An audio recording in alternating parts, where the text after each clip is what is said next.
Welcome to our channel. Today we how to update Zoho Projects timesheets for accurate effort tracking step by step clearly. Open Zoho Projects and log in to your account. Navigate to the timesheets section in the main menu. Select the project you want to update. Click on the specific task associated with the time entry you wish to edit. Locate the entry you need to modify in the timesheet overview. Click on the Edit button next to the time entry. Adjust the hours worked as necessary.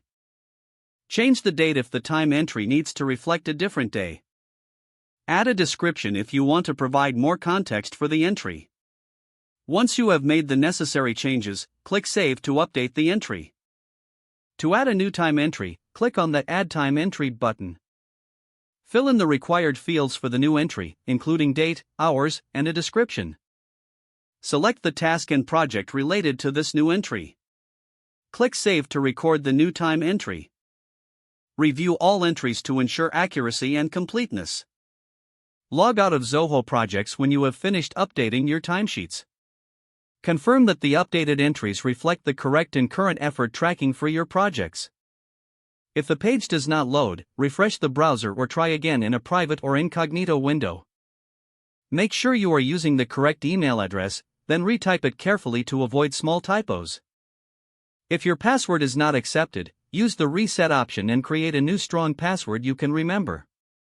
Check your spam folder for verification or security emails, then complete any requested confirmation steps. Enable two-factor authentication if available to improve account security and reduce unauthorized access risk. After signing in, review your profile details so your contact information and settings are accurate and current.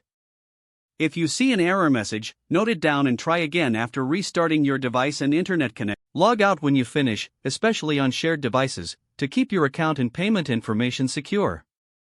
If the page does not load, refresh the browser or try again in a private or incognito window. Make sure you are using the correct email address, then retype it carefully to avoid small typos. If your password is not accepted, use the reset option and create a new strong password you can remember. Don't forget to like this video and subscribe to our channel for more step-by-step tech guides.